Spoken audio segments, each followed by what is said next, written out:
Channel born economist. आज हम पढ़ेंगे elasticity of demand. Elasticity of demand को मेजर करने के हमारे 5 मेथड्स हैं। इनके इलास्टिसिटी ऑफ डिमांड का मीनिंग और इनके 2 methods to measure the price elasticity of demand हम अपनी पहले वीडियो में आपको बता चुके हैं। उसका लिंक भी आपको डिस्क्रिप्शन बॉक्स में शेयर कर दिया जाएगा। आज हम स्टार्ट करेंगे थर्ड मेथड के साथ, जो कि है point method to measure the elasticity of demand. तो स्टार्ट करते हैं with measurement of price elasticity of demand, third method that is point. Point method क्या है? It refers to the price elasticity of demand at any point on the demand curve. जब हम demand curve के किसी एक particular point पर elasticity को measure करना चाहते हैं, तब वहां पर हम पॉइंट मेथड का यूज करते हैं।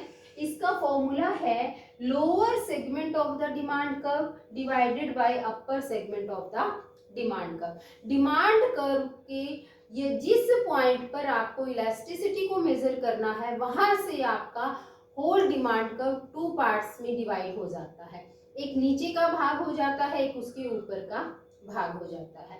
तो जब हम जिस पॉइंट पर इलास्टिसिटी को मेजर करना चाहते हैं, हम उसके लोअर सेगमेंट और अपर सेगमेंट के रेशियो से पॉइंट इलास्टिसिटी ऑफ डिमांड की हेल्प से प्राइस इलास्टिसिटी ऑफ डिमांड को मेजर कर सकते हैं। जो पॉइंट मेथड है, पॉइंट मेथड में हम इलास्टिसिटी को दो तरीके से मेजर कर सकते हैं। First one, when demand curve is linear यानी कि जब आपका डिमांड कर्व एक स्ट्रेट लाइन में है, and when demand curve is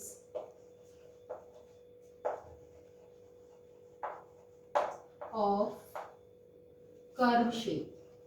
जब आपका डिमांड कर्व लीनियर ना होकर एक कर्व की शेप में होता है, तो तब हम दोनों केसेस में इलास्टिसिटी को पॉइंट मेथड की हेल्प से स्टडी कर सकते हैं। सबसे पहले हम स्टडी करते हैं when demand curve is linear. देखिए, ये आपका एक्स एक्सिस और वाई एक्सिस है। एक्स एक्सिस पर हमने ली quantity demanded and Y axis पर हमने लिए प्राइस। सपोज कीजिए ये आपका ए बी डिमांड कर्व है।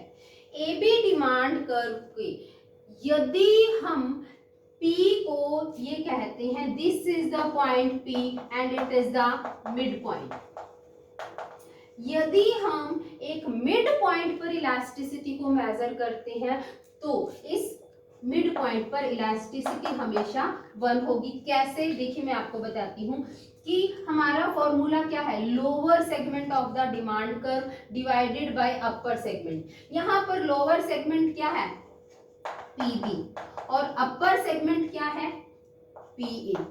अब हमने कहा कि ये P मिड पॉइंट है। सपोज कीजिए टोटल डिमांड कर्व की लेंथ 6 है, तो 3 ये हुआ, 3 ये हुआ, 3 डिवाइडेड बाय 3 क्या होगा? 1। तो यहाँ पर PA और PB इन दोनों की लेंथ सेम है, क्योंकि लोअर सेगमेंट और अपर सेगमेंट दोनों इक्वल है। इसीलिए इस सेगमेंट पर at point P elasticity of demand will be equal to 1। अब हम P पॉइंट से नीचे की बात करते हैं। अब P पॉइंट से नीचे सपोज कीजिए हम यहाँ पर एक मेजर करते हैं पॉइंट R पर हमें इलास्टिसिटी को मेजर करना है। सपोज कीजिए इस R पॉइंट से ऊपर का सेगमेंट 4 है और नीचे का सेगमेंट है 2।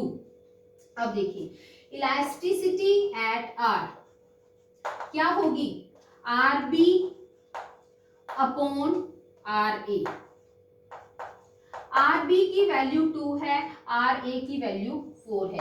कितनी हो गई? 1/2। That is elasticity less than 1।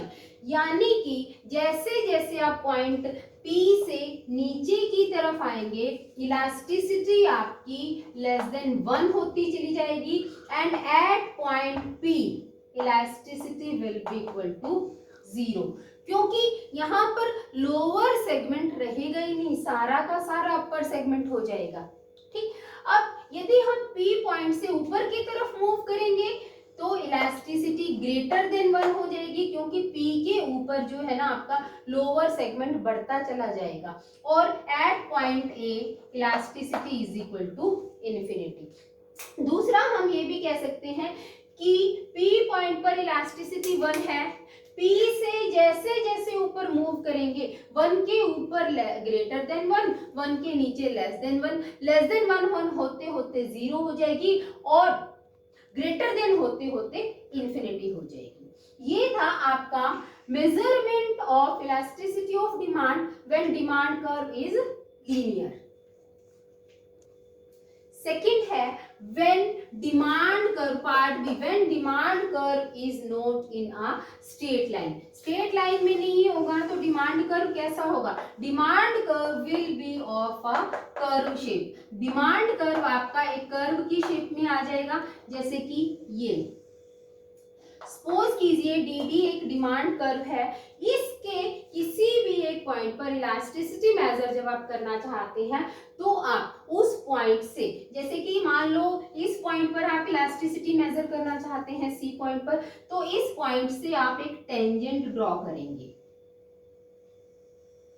Tangent का मतलब कि एक स्पर्श रेखा आप ड्रॉ करेंगे जो कि इस पॉइंट C को किसी एक पर्टिकुलर पॉइंट पर टच करते हुए होगी। ये टेंजेंट आपने ड्रॉ कर लिया AB।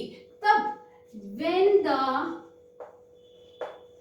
Demand curve is not in a straight line,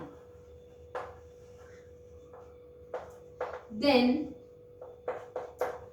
draw a tangent from the point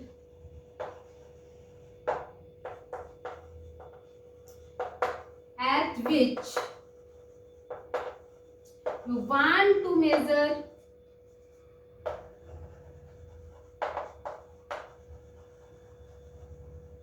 elasticity of demand.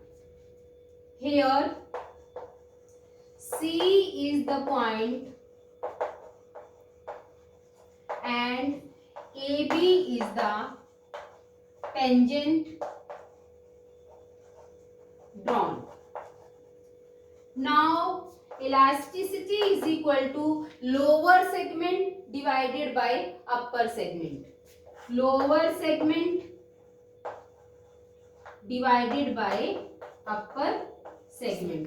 Lower segment आपका हो गया CB एंड अपर सेगमेंट हो गया CA। तो इस तरीके से जब डिमांड कर्व एक स्ट्रेट लाइन में न होकर कर्वीलिनियर शेप में होता है, तब एक टेंजेंट ड्रॉ करके हम वहां से इलास्टिसिटी ऑफ डिमांड को मेजर कर सकते हैं। अब नेक्स्ट है आपका आर्क मेथड। जैसे कि जब आपका डिमांड कर्व एक स्ट्रेट लाइन में ना होकर नॉन लीनियर शेप में होता है, जैसे कि ये है, तो यहाँ पर हम किसी एक पर्टिकुलर पॉइंट पर इलास्टिसिटी ना मेजर करके एक सेगमेंट पर यदि इलास्टिसिटी को मेजर करते हैं तो उसको कहा जाता है arc method to measure the elasticity of demand. किसी भी कर्व का एक जो पोर्शन होता है, this portion is called as an arc, इसको आर्क कहा जाता है। अब आप यदि इस पोर्शन पर इलास्टिसिटी मेजर करना चाहते हैं तो उसके लिए, जैसे कि सपोज कीजिए पहले प्राइजेस P थे, क्वांटिटी डिमांडेड Q थी, फिर आपके प्राइजेस रिड्यूस होकर P1 हो गए, क्वांटिटी डिमांडेड बढ़कर Q1 हो गई। तो इस सेगमेंट AB पर जब हम इलास्टिसिटी को स्टडी करना चाहते हैं तो उसको कहा जाता है आर्क मेथड। आर्क मेथड के थ्रू इलास्टिसिटी को मेजर करने का फॉर्मूला है, आर्क मेथड का फॉर्मूला है change in quantity half of sum of the quantities, change in price half of sum of the prices. अब चेंज इन क्वांटिटी क्या है? Q minus Q1 divided by sum of the quantity, sum of the quantity Q plus Q1 and it's average half यानी कि ठीक। इसी तरीके से change in price P minus P1 sum of the price P plus P1 and it's half. ठीक, half से half cancel हो जाएगा। अब हम क्या करेंगे, जो आपका चेंज इन क्वांटिटी है इसको लिख सकते हैं डेल्टा Q, इसको हम यही रहने देंगे Q प्लस Q1। तो change in price delta P plus P1। यहाँ पर क्योंकि नेगेटिव रिलेशन होता है, हम फॉर्मूला में हर जगह नेगेटिव साइन और इंट्रोड्यूस करेंगे। ये आप पहले स्टार्टिंग से भी लगाकर चल सकते हैं और बाद में भी इसको इंट्रोड्यूस कर सकते हैं यहाँ पर। अब देखिए, इसके बाद हम elasticity of demand by arc method, ये minus sign delta Q upon Q plus Q1, इसका रेसिप्रोकल ले लेंगे। P प्लस P1 ऊपर चला जाएगा और डेल्टा P नीचे आ जाएगा। तो इलास्टिसिटी ऑफ डिमांड का फॉर्मूला बाय आर्क मेथड आपका हो गया delta Q upon delta P into ऊपर आपका आ गया P प्लस P1 और नीचे आ गया Q plus Q1। This is the method to measure elasticity of demand with an arc method. अब हम पढ़ेंगे रेवेन्यू मेथड। रेवेन्यू मेथड के लिए हमें पता होना चाहिए, एक हम दो टर्म्स को यहाँ पर यूज करते हैं रेवेन्यू मेथड में। एक होती है एवरेज रेवेन्यू,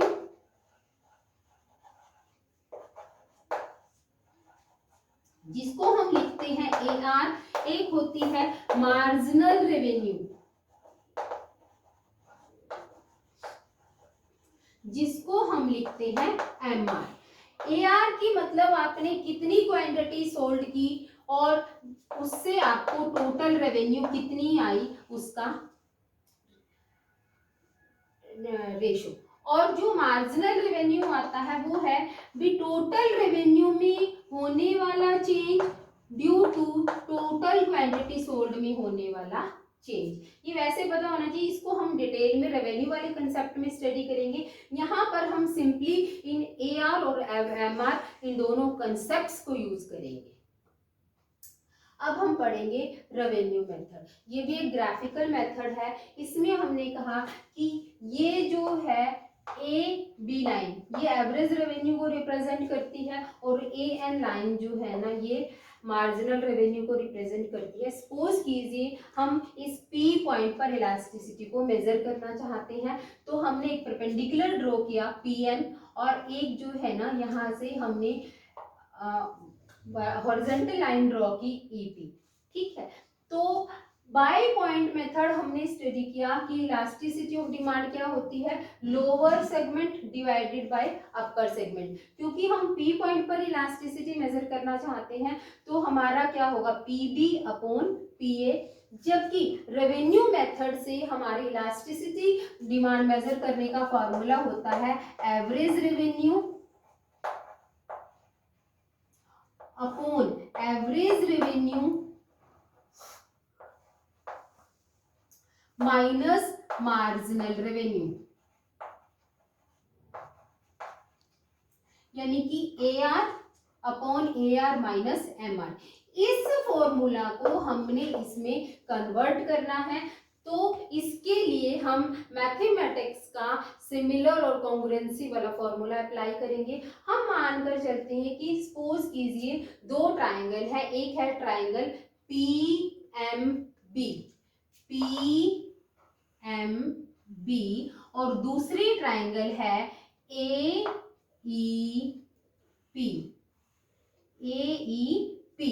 यदि ये दोनों ट्राइंगल सिमिलर हैं तो इसका मतलब क्या है कि ये जो PM है ये AE, इन दोनों का रेशो बराबर है, PB और PA का रेशो बराबर है, और जो आपकी ये तीनों साइड्स, मतलब जैसे हम इनको यहाँ से टॉप से ऐसे लिखते हैं PMB, तो इसको भी ऐसे लिखेंगे AEP। तो जब हमने इनको लिखने का तरीका देख लिया, तो पहली दो पॉइंट्स जो है ना उनका रेशो, पहले दो कोऑर्डिनेट्स का रेशो पहले दो के बराबर, लास्ट वाले दो का लास्ट वाले दो के बराबर, और फर्स्ट और थर्ड का फर्स्ट और थर्ड के बराबर होता है। यहाँ पर हमने देखा कि PB/PA वो MB/EP तथा PM/AE इन दोनों के बराबर है। अब क्योंकि हमें एवरेज रेवेन्यू और मार्जिनल रेवेन्यू के फॉर्म में लेकर आना है, तो हम इसको छोड़ देंगे और कहेंगे कि PB/PA की जगह हम लिख सकते हैं PM/AE। PM जो है ये रिप्रेजेंट करता है एवरेज रेवेन्यू को, क्योंकि ये P पॉइंट जो है ना AR पर लाई करता है। ठीक है, तो जब अब हमारे पास आई है लाइन AE, हमें इस AE को कन्वर्ट करना है इस PL के अंदर। यहाँ पर हम इसको कन्वर्ट करेंगे, तो इसके लिए हम कहेंगे कि AE को चेंज करने के लिए हम दो ट्रायंगल लेंगे। एक वो ट्रायंगल लेंगे जिसके अंदर AE लाई करती है, एक वो ट्रायंगल लेंगे जिसके अंदर हमारा ये PL वाली लाइन जो है ना ये आनी चाहिए। तो हम कहते हैं कि यहाँ पर दो ट्रायंगल है, एक है AET और एक ट्रायंगल है TPN। ये दोनों ट्रायंगल जो है ना वो एक दूसरे के कॉन्ग्रुएंट हैं, क्योंकि इनका एक एक एंगल 90 डिग्री का हो गया। ये दो जो है ना एंगल एक दूसरे के बराबर हो गए। जब दो एंगल बराबर है तो थर्ड एंगल भी बराबर होगा, तो इसीलिए ये ट्रायंगल जो है ना वो एक दूसरे के कॉन्ग्रुएंट हैं। अब कॉन्ग्रुएंसी लॉ अप्लाई करते हुए हम कहेंगे कि AE/TP is equal to ET AE TP। अब लास्ट की ET तो PL and AT is equal to LT। ये सब जो है वो एक दूसरे के बराबर है। अब क्योंकि ये दोनों ट्रायंगल एक दूसरे के कॉन्ग्रुएंट हैं, तो इनकी साइड्स जो है ना वो भी बराबर होंगी, यानी कि जो AE है वो किसके बराबर होगी? PL के बराबर। ठीक है, अब हमारी जो ये वाली इक्वेशन है जहां पे हमने प्रूव किया था कि PB/PA वो किसके बराबर है? PM/AE। तो AE को हम रिप्लेस कर देंगे विद PL, तो हमारे पास इलास्टिसिटी का फॉर्मूला आ जाएगा PM/PL। अब PL को हम कैसे लिख सकते हैं? PL को हम लिख सकते हैं PM minus LM। तो PL can be written as PM minus LM। अब जो ये हमने परपेंडिकुलर ड्रॉ किया है, यदि एवरेज रेवेन्यू को ये टच करता है तो ये रिप्रेजेंट करता है PM रिप्रेजेंट करता है एवरेज रेवेन्यू को, और LM रिप्रेजेंट करता है मार्जिनल रेवेन्यू को। यानी कि elasticity of demand with average method हो गई A/A minus R, A minus M मतलब A for average revenue, M for marginal revenue. इस तरीके से हम रेवेन्यू मेथड से इलास्टिसिटी ऑफ डिमांड को मेजर कर सकते हैं। ये हमारे 5 मेथड से प्राइस इलास्टिसिटी ऑफ डिमांड को मेजर करने के। अब हम स्टडी करेंगे इनकम इलास्टिसिटी ऑफ डिमांड। अब हम स्टडी करेंगे इनकम इलास्टिसिटी ऑफ डिमांड। जैसा कि हमारी लास्ट वीडियो में हमने बताया है कि इलास्टिसिटी ऑफ डिमांड 3 तरह की होती है, प्राइस, इनकम एंड ग्रोथ। अभी तक हमने प्राइस इलास्टिसिटी ऑफ डिमांड को डिटेल में स्टडी किया। इनकम इलास्टिसिटी ऑफ डिमांड भी प्राइस इलास्टिसिटी ऑफ डिमांड की तरह ही है। प्राइस इलास्टिसिटी ऑफ डिमांड में हम स्टडी करते हैं change in quantity demanded due to change in price. यहाँ पर हम स्टडी करते हैं, इसको वाई से इसलिए रिप्रेजेंट किया जाता है क्योंकि हमारे इकोनॉमिक्स में वाई सिंबल है इनकम का। तो इसमें उसी तरीके से करेंगे, percentage change in quantity demanded due to percentage change in income of the consumer.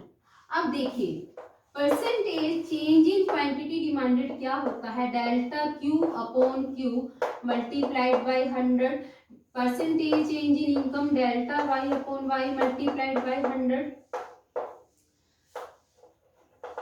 अब हम इसको लिख सकते हैं डेल्टा क्यू अपॉन क्यू, ये ऊपर चला जाएगा वाई अपॉन में डेल्टा वाई। तो इनकम इलास्टिसिटी ऑफ डिमांड का फॉर्मूला हो गया वाई अपॉन क्यू इनटू में डेल्टा क्यू अपॉन में डेल्टा वाई। ये है इनकम इलास्टिसिटी ऑफ डिमांड को मेजर करने का method. Income elasticity of demand की भी डिग्रीज होती हैं, इसकी हम 3 डिग्री स्टडी करते हैं। First is the positive income elasticity of demand. Positive income elasticity of demand का मतलब क्या है कि यदि इनकम के बढ़ने के साथ, जैसे इधर ये आपकी क्वांटिटी डिमांडेड है और यदि ये इनकम है, पहले इनकम कम थी तो डिमांड भी कम थी, जब इनकम बढ़ गई तो डिमांड भी बढ़ गई, इनकम बढ़कर y1 हुई, डिमांड बढ़कर q से q1 हो गई। जब हम इसको स्टडी करते हैं तो ये आपका आ जाता है positive income elasticity of demand. अब उसके बाद जैसे कि जो आपकी नॉर्मल गुड्स हैं, नॉर्मल गुड्स के केस में income elasticity of demand positive होता है। जनरली नॉर्मल गुड्स की डिमांड हम इनकम के बढ़ने के साथ साथ बढ़ाते चले जाते हैं। फिर आती है आपकी negative income elasticity of demand. इसमें क्या होता है कि जब आपकी इनकम बढ़ती है, पहले इनकम इतनी थी तो आप डिमांड इतनी करते थे, इनकम बढ़ गई तो आपकी डिमांड बढ़ने की बजाय कम हो जाती है। इनकम के बढ़ने के साथ जब डिमांड क्वांटिटीज की कम हो जाती है तो उसको negative income elasticity of demand कहते हैं। ऐसा होता है इंफीरियर गुड्स के केस में। लो क्वालिटी गुड्स जो हैं उनको हम इनकम के बढ़ने के साथ कम खरीदते हैं। फिर है zero income elasticity of demand.